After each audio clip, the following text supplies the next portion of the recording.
Hello. That was a bit aggressive, wasn't it? I apologize. We're back from where we left off a minute ago. Well, for me, it was a minute ago. For y'all, it's however long I decide to record these from. Anyway, we're back from where we left. So, as always, we are going to continue. If I remember correctly, because I was just informed, I'm going to the basement so that I can look at creepy dolls and decide whether he's the killer, which I don't think he is, just to be honest. It's too much of a pinpoint to him. I think it's probably the other guy. The mayor. That's who my pick is. Okay.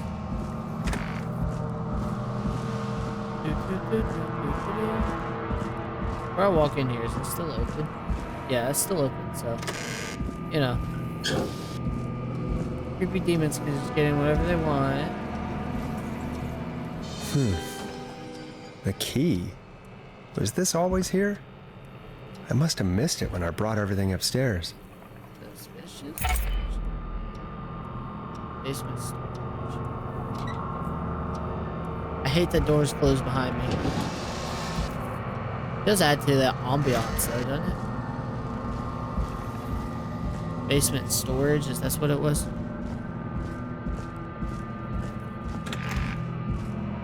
This one? Why did it I didn't like that. I didn't like that the music just stopped. Hey, Forrest! Peggy, give me some warning before yelling down the intercom? Sorry. Buzz the intercom when you find something and want to discuss it. Hey, but What have you found, Forrest? I think I need to keep looking. All right, then. Buzz the intercom when you find something and want to discuss it. I'm gonna wait to go that way first. Peggy, I've found a tape and a map down here. A map of what? Looks like it might be to somewhere in this storage area. Weird. Well, maybe the tape will give us more information. Give it a play. George Barrow, 1968. That's when this all began for me. Follow the maps, find the tapes. Wait. George Barrow? We all heard that he drowned after a night out drinking. Was it actually Clive? Has Clive really been the whistling man for that long? He says I need to follow the maps and find the tapes.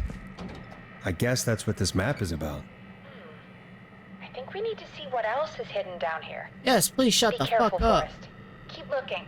Buzz the intercom when you found something.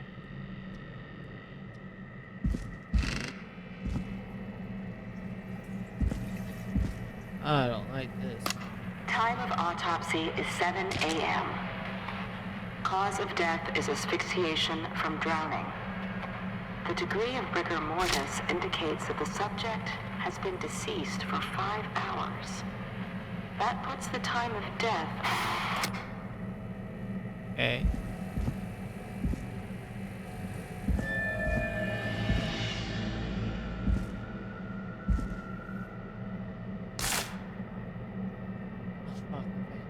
When entering codes and commands, sequential key depressions must be made within 4 to 5 seconds of one another. Lapses without key depression, the entry will be aborted and must be repeated from its beginning. Be sure to reserve the precaution. Any other procedure in the manual. If you make a mistake while entering a security code, stop, press the star, then start over. If you stop in the middle while entering a code and then immediately start the entry over, and an erroneous code might be entered. Okay. Our state-of-the-art security system uses a 6-digit code system. Simply enter the code into the keypad and feel totally peace of mind. The Starling Security 4000 systems comes with a range of features. The default codes for these features are listed below. Please change these codes immediately to prevent unwanted entry. Maintenance call code, alarm test. Warning, this will set off all security measures. Alarm test deactivation code. Entry code. Okay. Delivery now. Shipping date, shipping from Starlink, security alarm system model. Hospital, McCready Street, delivered, installed. Crystal's gas, air, roller, Ricky's. Main, Woodside Apartments, delivered, installed. Parts, new installation date. Client opted for manual installation. KFM, okay. Okay.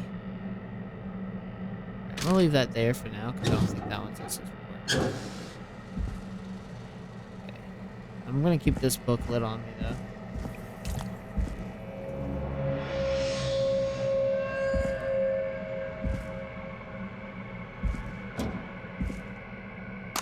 Small lacerations to arms, legs, and face. This looks Typically useful. obtained by running through foliage. Severe blistering to the feet, as though the deceased had been running without stopping.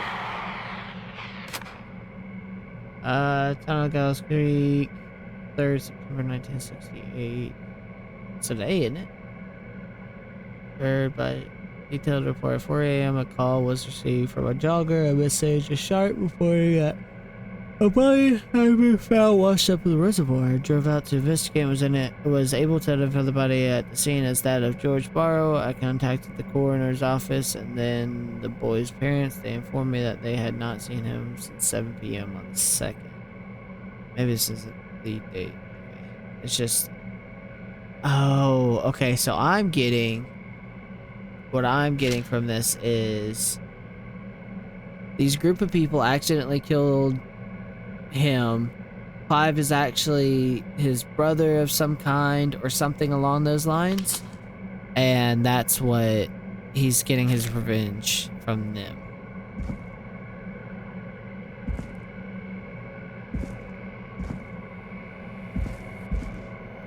Don't flash those strobe lights at me.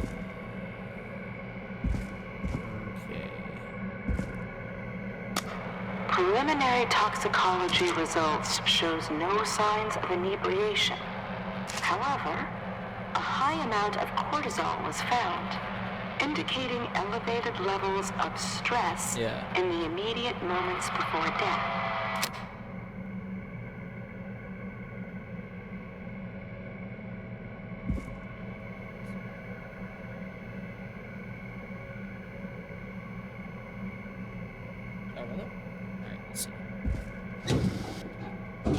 Flashlight in this dark ass room would be nice. I want to go that way. I want to look. Box. Fucking Odiotes. You're the next one. I'm aware. I just want to see ahead of me. Okay, in the room. Got it. Additionally, there appears to be a post-mortem injury to the arm. It looks like it was trapped in a car door.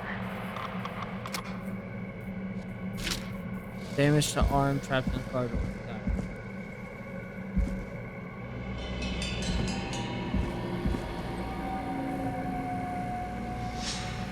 Okay, can't do anything with that.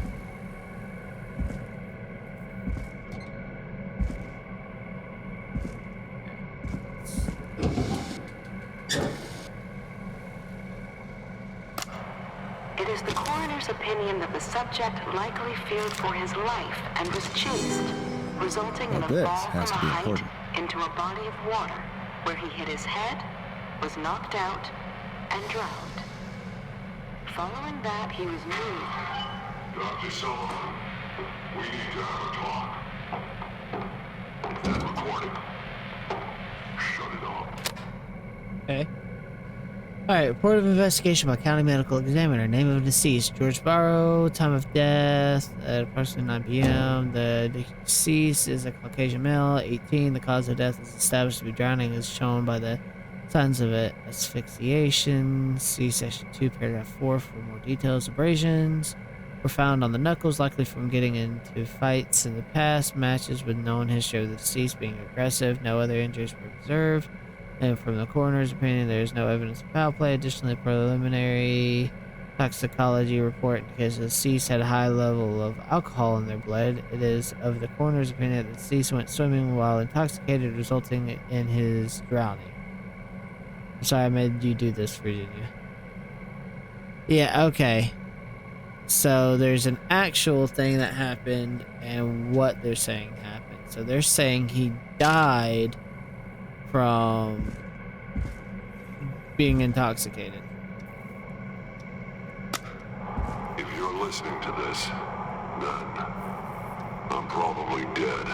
What the? I'm a man who likes to stay informed. I've got subscriptions to newspapers all over the country. A few weeks ago, I noticed a new vinyl for my headlines collection. cropping up in those papers, one after the other. Each headline about a murder.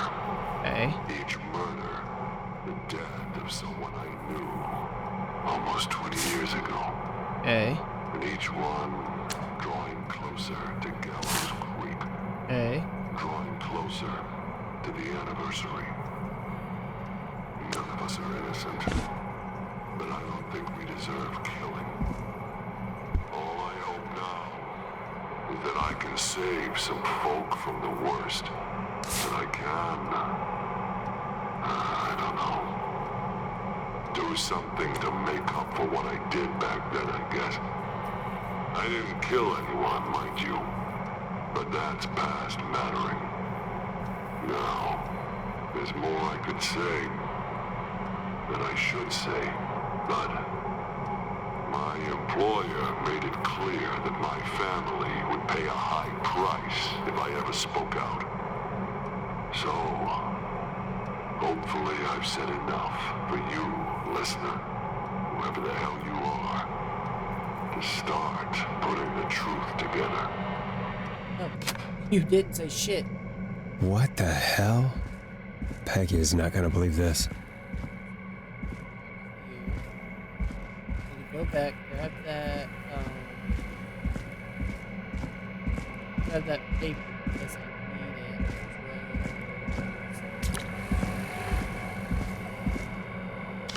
I don't think I'll need it.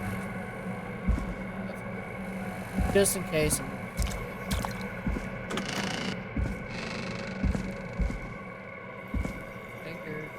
What have you found, Forrest? It's an autopsy tape. Doesn't say for who, but I think it must be for George. Poor George. He was so young. Something's bugging me, Peggy. What do you mean? I swear I recognize the voice of the woman talking on the tape. I just can't place it. Seriously? Do you think you've met her before? I don't know. I mean, wasn't thinking of the I name. just got here recently. I don't know. Found another tape. It talks more about how George died. What did it say? It sounds like he was running for his life. Sprinting through trees and bushes, getting cut up all over. What would drive someone to do that? I'm not sure yet. There's also a tape about Okay. a toxicology report. There were no signs of drinking or that he was on anything. What? But everyone said he went swimming drunk and drowned. It was in the newspaper and everything.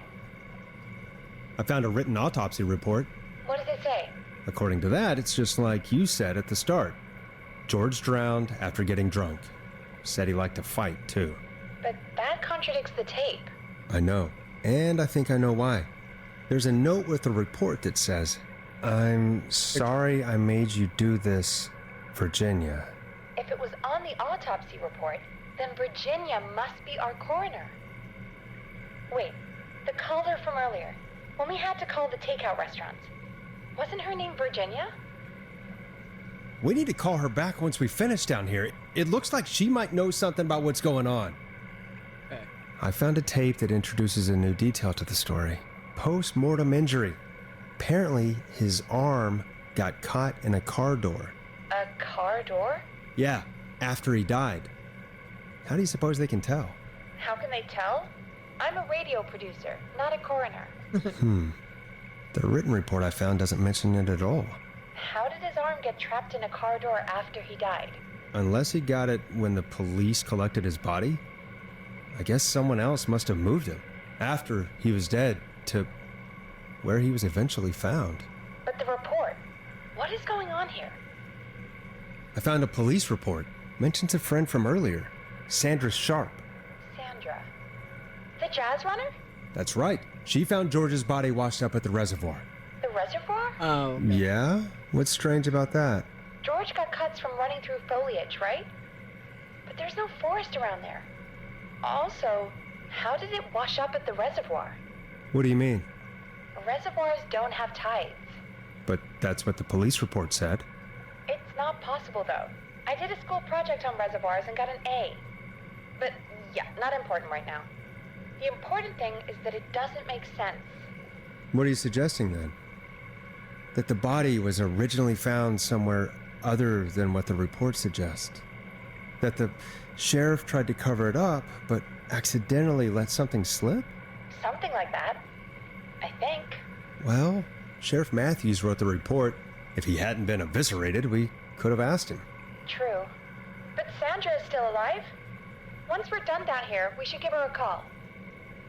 In another tape, the coroner comes to the same Okay. conclusion as I did. Okay. I'm gonna stop because I wanted to say my part, and this game is taking too goddamn long with this subsequent thing.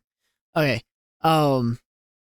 So what I'm guessing is that the killer is actually the brother of George, or like a relative or a friend or something, like is close to George.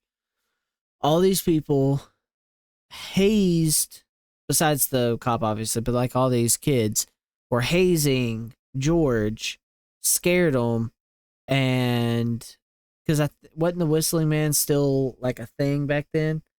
So I think they scared him. He somehow died. I haven't figured that one out yet. Somehow died, and then when he got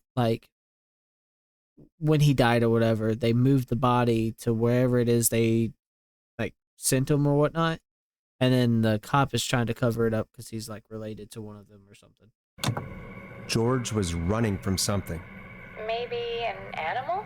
Maybe, but then there's this next bit where the coroner thinks he was moved post-death. So she agrees with us. At the end of the tape, someone burst in and demanded Virginia stop recording. I think it was Clive. This is starting to make sense now. This is a conspiracy to cover up what happened to George. I think I found Clive's last recording. I think Clive might be gone. Gone? I found a confession. Not for any killings, but for playing a part in covering up George's death. He left this behind in case he died. He hoped someone would find it. Do you think the Whistling Man already got him? Possibly.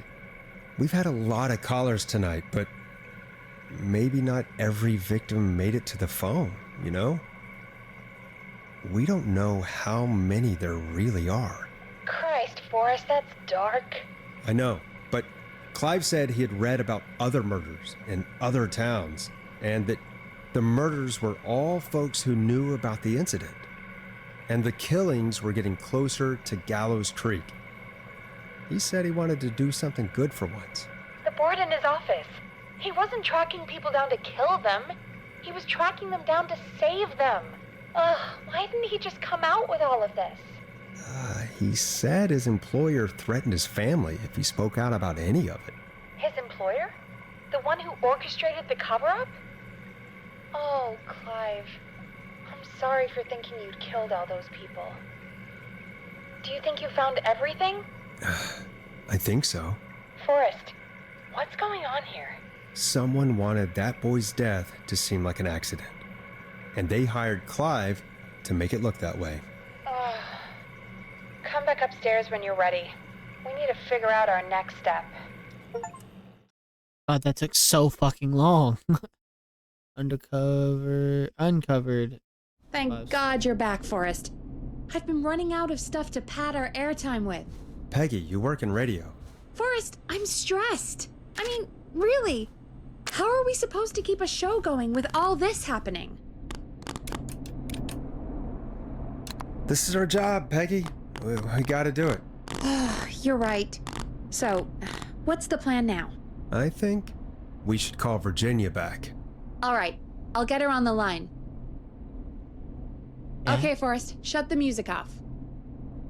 Hello again, Gallows Creek. This is Forrest Nash. We're circling closer to the truth behind tonight's events. To this end, we're calling back one of our earlier callers, Virginia Sullivan. How the fuck do you remember her last name? Fredman Plunker here? Who's this? Is it you? Goose? Plunker, hey, it's the Radio Man, Forrest Nash. Radio Man? What's up? Solving mysteries, saving lives. The huge. Right on. Plunker, what are you doing at Virginia's house? She asked if we could stay to keep an eye out for that whistling turd. So we're hanging out, bro. Well, that's big of you, Plunker. No, it's nothing. Can I speak to Virginia? Sure thing, Radio Man. I'll just go get her. Who is this? Hey, Virginia, it's Forrest. I'm glad you're still okay. Oh, Forrest. Sorry, I'm still jumpy. Let me jump to. I can't blame you. I'd be jumpy too. I'm so sorry this happened to you, Virginia. I thought I was. I thought... Easy. We're not calling to talk about earlier. We're calling because we think you can help us understand why this is happening tonight. Me? What would I know? Well, can you think of any reason why you'd have been targeted? No, I don't think so. All right. When you were attacked earlier, you mentioned a name. Clive. I don't know what I said then. I was petrified, Forrest. Clive's the janitor at our station, and we know you spoke to him in the past. Forrest, please. You don't know what you're doing. He'll come for me. Virginia, it's okay. Clive won't be coming after you. We Clive. think Clive's dead. Dead? But isn't he? He's the whistling man, Forrest. We thought so too, but You don't understand. All those years ago, It's okay, Virginia. He's gone. We found evidence to suggest he... well... And we found your autopsy reports for George Barrow. How? I saw him destroy them. Well, he didn't. I don't know if he kept them or made copies or what, but we found them, and we know it's related to what's happening tonight, which is why we called you. Why did you write a false report? All right. One day, I came into work to find a boy on my slab. And as I finished the autopsy, this man, Clive, he just burst in. And he started making demands to give over the reports, to falsify what I found. Of course I said no. But, well, when someone wants to make you do something, they can use the carrot or the stick. For me, he used both. You see, my sister is sick. She has a chronic condition that's never going away. It's expensive to treat, and it was getting to where I couldn't afford it. And Clive promised me that his employer would pay for my sister's treatment if I did what he said. His employer, and the that if I mayor. ever The dude who spoke wants to run about for this, mayor. he'd beat me to within an inch of my life. I don't know why he had me do it, but my sister needed me. You have to understand, she needed me. We understand. Thank you, Virginia. That was brave. God, I just want this nightmare to end. This will help end it, Virginia. Thank you. Stay safe, Virginia.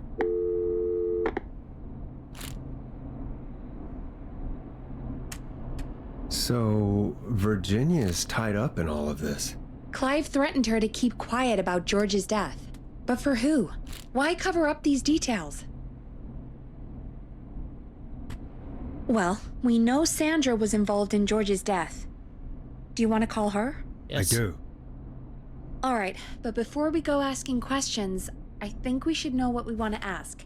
Is that fair? Yeah, we need to ask her about finding the body. She was the one who discovered it, but something just doesn't add up.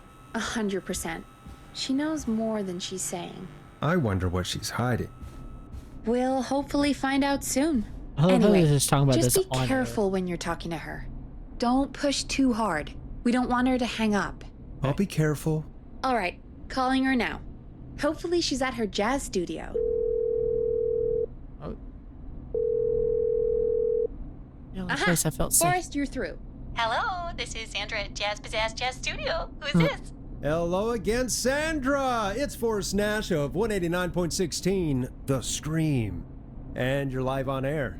Oh, I always thought folks called into a radio show, not the other way around. How jazzy. What can I do for you?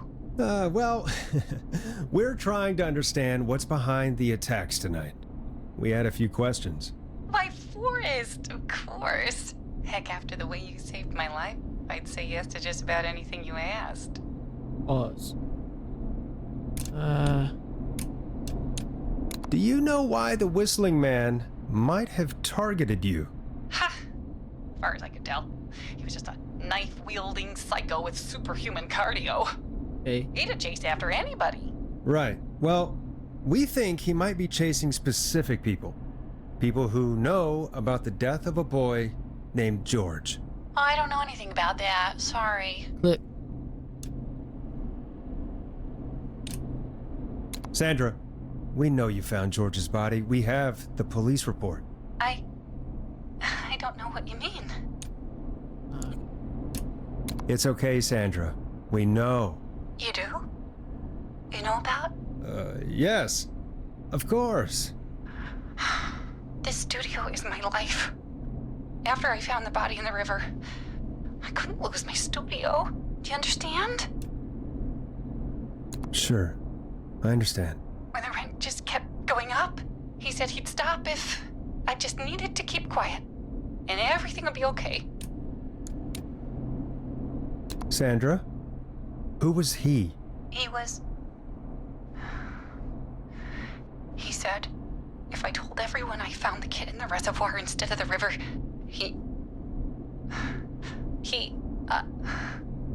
I'm sorry. Damn. I Did I can't fuck do up? this. And she's gone. I don't think that could have gone any better. Okay. You truly did great, Forrest. Well, folks, if anyone out there has any thoughts on what's going on tonight, please call in. That's good timing. We've got a call waiting just this second.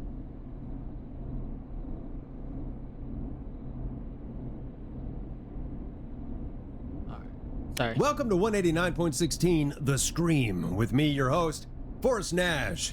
Hi, Forrest. Fuck. I know this is really out of the blue with everything happening tonight, but I wondered if you could send a special birthday message to my uncle. You know what? I'd welcome a change of pace. I'd be glad to. Thank you, Forrest. He's my Uncle Ronnie. His first name's Peter, but he never liked his name.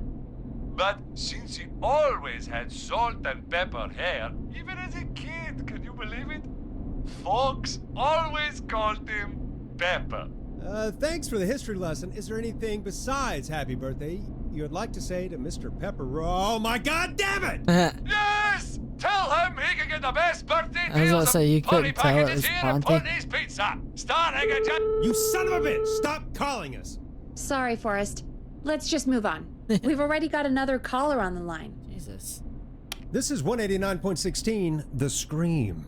I'm Forrest Nash. You're on the air, caller.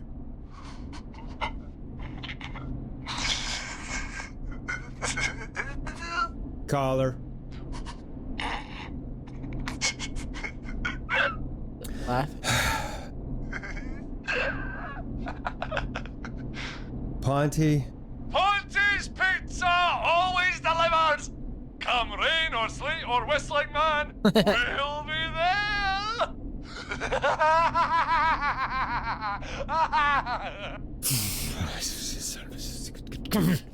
Forrest? Forrest? Are you okay? Forrest? I hope the whistling man gets in with his own pizza slicer. Jesus, Forrest? Sorry, that was too much. It's okay. It's been a high-stress night. Don't worry about him anymore, okay? Not for tonight, anyway. I think he's spent for now. We've got another call, whenever you're ready. I wonder if Folks, Forrest and Peggy get don't together. spend your money at Pawnee's Pizza. That's all I'm gonna say about that. Moving along, I'd like to welcome another caller to 189.16 The Scream with me, Forrest Nash. Who may I say is calling? Well, hello again, Forrest. Don. I bet I know why you're calling. I'm sorry I didn't play your song. There's a lot going on. But please? Never mind that now. First, I'm calling because I need your help. Are you in danger? I sure am. Do you mean Yes, he's after me now. you? I think so. He must have heard me on the radio helping you. Helping? You didn't exactly help. Maybe I've been helping more than you know. I was out following a lead, trying to work out who would be next, after Chuck. And what happened? And I started to feel like I was being followed. I came back to my apartment building, but this newfangled security system has me locked out. I need you to help me get inside. Starling 4000. User manual. Ah, these codes should come in handy. Don't you have a key to get in? Only for the apartment door. The front gate requires an entry code. The future is electronic, I guess. I need that code to get inside. Which apartment block do you live in? Maybe one of our listeners lives there too. It's the new Woodside apartment building between the town hall and the trailer park. But I doubt any of your listeners live there. I don't have many neighbors. Sounds like a prime piece of real estate. The sound really carries at night. Shit.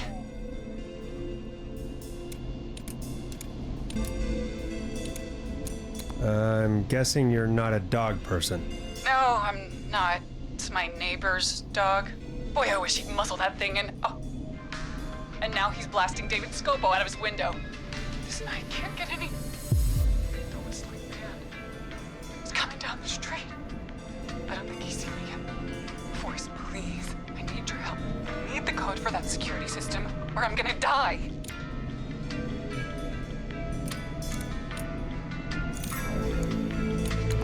What's the name of the security system? There's a sticker on the box. It says Starling Security 4000. There's a keypad, and it looks like it wants a 6-digit number.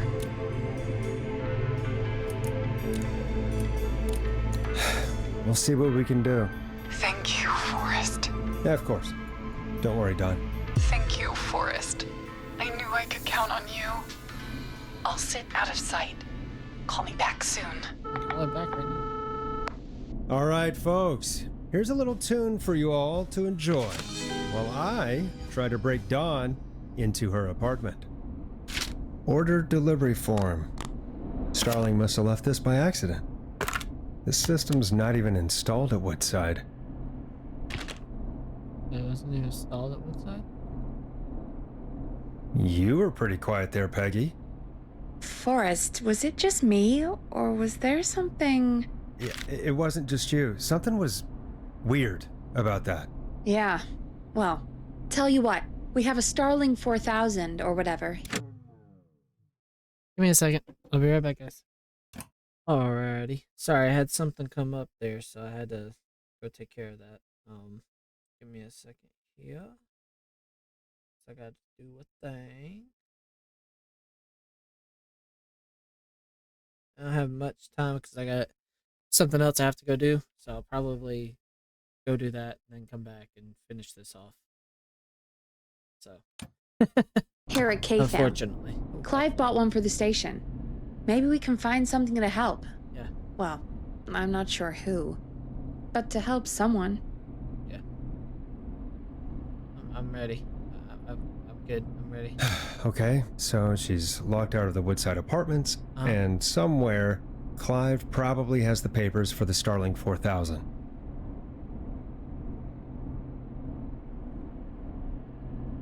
September 17th. I'm trying to think, because I know it's not going to be this, because it was installation date. Okay. Welcome back, Forrest. Find anything? The Starling 4000 security manual. It's got a bunch of codes. Sorry.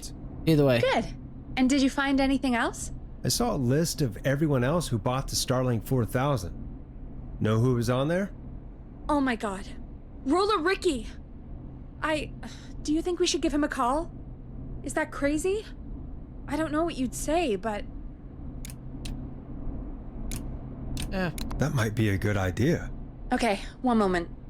I got the number here. But either way, I just have Patching you through. side stuff I had to do, and something else came up, so. Shit. He probably can't hear it over the music. Forrest, I don't know about this. This is super weird. Just put me through to Don. I'll take care of this one way or another. Okay, if you say so. When you're ready, shut the music off. Oh, shit. Line 1, realized the music whenever you're was ready. Don, are you there? This is Forrest Nash from 189.16, The Scream. Oh, thank God you're back. I'm so afraid. What's the code to the gate? Is entry code?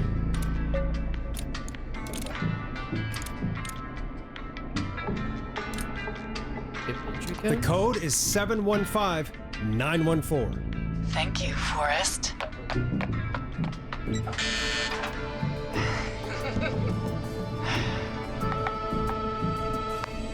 Forrest, what did we do? I don't know, actually. Guess we'll find out. Forrest, there's another call coming in. Evening caller, you're live on... Forrest! Roller Ricky! The psycho's somewhere in the roller rink, dude. I just saw a shadow. God damn, how do you even get in? You've gotta help me, man. Forrest, Maxine, no! Come back. I can't find my rifle, man. I don't want to hurt anybody, but I can't let anything happen to... Maxie! You,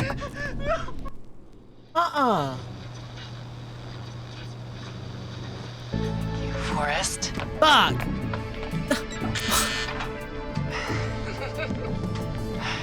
I gotta listen to it twice now, bro. Forrest, what did we do? I don't know, actually. Guess we'll find out. Forrest, there's another call coming in. Evening caller, you're live on... Suck at this Forrest! game, bro. The psycho's somewhere in the roller rink, dude. I It just wasn't saw a set shadow. up yet, you fucking idiot. God Oh. damn, how do you even get in? You've gotta help me, man. Forrest, Maxine, no! Come back. I can't find my rifle, man. I don't want to hurt anybody, but I can't let anything happen to... Maxie! Maxie! Maxie! You didn't do anything wrong!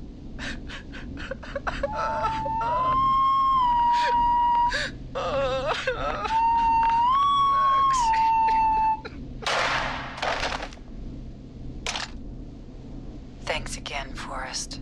oh God, poor Ricky. Okay, Gallows Creek. Here's some music while we process what just happened. I want to play music now, bro. I'm an idiot. I didn't even think of that. So, the whistling man is a woman?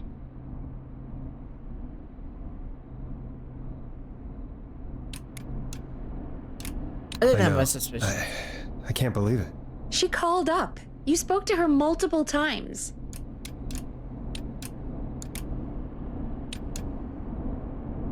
I thought she was just regular Gallows Creek Strange. Really, Forrest? Why do you think she requested that song? I mean, maybe she actually wanted it. Could be her favorite killing song. Ugh, that's awful. So, what now? I guess I should make an announcement. We do have new info. Okay, kill the music and you can make the announcement. Okay, you're live in 3, 2... Hey folks, this is Forrest Nash here. I hope you're all safely locked inside. For those of you listening to that last call, you might be wondering what to make of it all. Here's our take. We now believe the killer is actually a woman, one who might manipulate you into letting her in before she attacks you.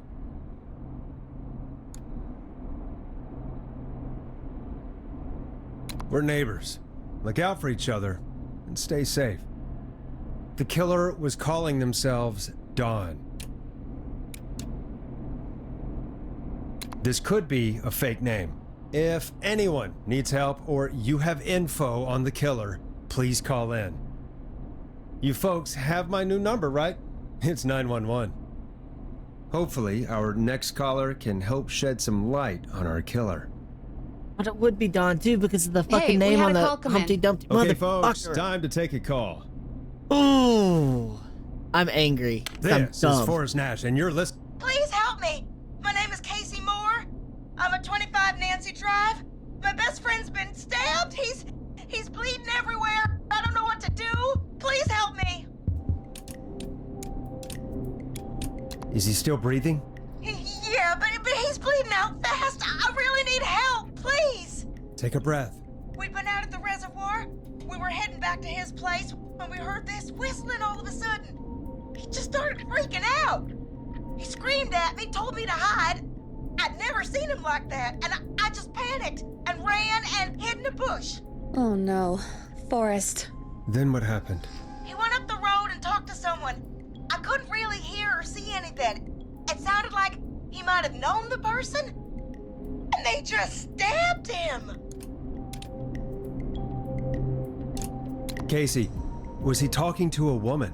I don't know. They had a mask and wore all black. That's all I know. Please, we need help here. I'll get you help, but I need to know. Where did the masked person go? They left. They left him to bleed out. I waited until they were gone, then dragged him into the garage and called 911. Wait, why didn't she make sure he was dead? I don't know. I think I heard them say something like, "It's not so funny now, is it?" before they left, but please, he needs to get to the hospital. I can't drive, so we need an ambulance. Forrest, the ambulance was destroyed in the explosion at the gas station. You should get all the info you can. What's your friend's name, Casey? It's Jason Parker. Can you tell us where Jason was stabbed? They stabbed him in the stomach, and then stabbed him again in his leg when he was on the ground, and it's... Oh, the knife is still there in his leg. We'll Leave be it. right back. Peggy, patch us through to the hospital. On it. Phoning St. Gabriel's now. Switch to line 2. Oh, I'm so pissed. Hello, St. Gabriel's Hospital. How can I help you? Hi, this is Forrest Nash from 189.16.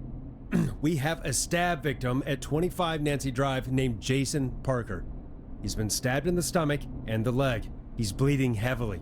Oh, God, I'm sorry. But the ambulance is... well, you know. I know, but please, we need something, or he's going to die. Forrest, Listen, you're going to have to get him here. We need to see him, and we can't get there ourselves right now. We don't have any way to drive him right now. And even if we did, he's bleeding out fast. All right, listen. We need to buy him time to get here. That means stopping the blood first, and then finding someone to stabilize him. To stabilize him, you really need someone with first aid training. Do either of you have any? No. Me neither. Damn it. I'm really sorry about this, but I have other patients who can't wait. All I can do is talk you through the procedure as quick as I can, and then leave the rest to you. You think you can handle that? We don't really have much choice. Hit me. Okay, from the top. If he's bleeding out, then you need to get him comfortable and try to stem the bleeding. Lay him down. Apply continuous pressure directly to the affected areas. When the bleeding slows, get a clean cloth of some kind and hold it over the wounds. Get them comfortable. Apply pressure. Clean cloths when slowed. Got it. I think. You said he was stabbed, right? If the object he was stabbed with is still in him, Leave it. don't take it out. It's stopping the worst of the bleeding right now. Yep. If anything, you should secure it so it stays where it is. Yep. I wouldn't have thought of that. It makes sense, though. God, that was a lot of info. But I think we can handle this. Glad you got it so far, because there's more to go. Oh, fuck. Okay. I already know all that stuff. I gotta go do what I gotta do real quick. Obviously, I'll be back. I'm sorry this keeps pausing and interrupting, but we'll get through it, I promise, I swear. Alrighty, I am back. Let's see. I'm still with you, Doc. What else do we need to know? If he's lost a lot of blood, he may enter If he does, act fast. If you applied a cloth and it's bleeding through, don't remove it. Just apply another on top of it. If it's safe, elevate his legs to get blood circulating to his vital organs. Try to keep him warm. Get him to rest and reassure him. We need the patient to stay calm. All right, don't replace bandages, elevate his legs, keep him warm and calm. This is a lot. I'm really sorry. That's as much as I can give you right now. Try to stop the bleeding, find someone to get him stabilized, and get him here as quick as you can. Good luck. All right, Forrest. Casey's still on line 1. Hello? Hello, Forrest, are you there? I'm here. How is Jason doing? Badly, he's still bleeding. I need help. I've been putting pressure on his stomach wound since you left, but he's still bleeding. I don't know what to do. That's good, Casey. The nurse said to do that. What about the knife in his leg? It's gotta be hell. Should I pull it out? No, don't touch the knife. The bleeding will get worse if you pull it out. Are you sure? I'm sorry. I'm gonna stop making suggestions. No, don't worry, Casey. We're a team here. We're all going to get Jason through this. Casey, is his leg wound bleeding right now? I hate looking at that knife. Yeah. It's bleeding. His stomach is worse, though. I think we need to secure the knife so it doesn't move around. Do you have anything you can tie around it? Yeah. There's some laundry piled up on top of the dryer, some cloths on the hood of the car, and what else? I guess I've got my jacket.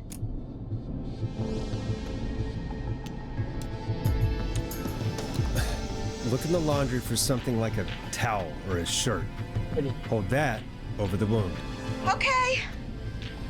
Looks like I'm gonna have to buy you some new whites, Jason. Here we go. I'm sorry, Jason. It's secure. I'm putting pressure on his stomach again. I'm starting to think we might make it. Forrest, can I have a word? Casey, I'm gonna have a quick word with Peggy. Keep putting that pressure on and let us know when the bleeding is under control. You're doing great. But what if something happens? We'll still be here. Just shout if you need anything, and we'll be there. I promise. Okay. I'll wait. Jason, please be okay.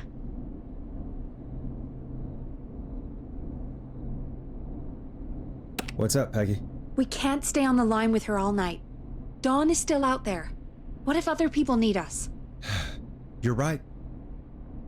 She's probably on her way to her next target right now. Exactly. And you heard the nurse. We need someone there with training who can stabilize him. He's got to get to the hospital somehow. Any suggestions, Peggy? I might.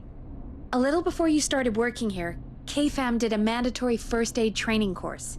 Me and Karen missed it because we were away on a producer getaway. You skipped it, didn't you? Never mind. So, how does KFAM's first aid course help us? Casey said they're at 25 Nancy Drive, right? Yeah? Why? They put up a bunch of cheap houses around there about 10 years ago. So a bunch of people here at the station live around there. Hurry up. Do you think any of them could help Casey and Jason? Probably, but I don't know who lives there. And since I missed the training day, I don't know who knows first aid. Could you call them and ask? I don't know everybody's numbers. I've only ever called Karen.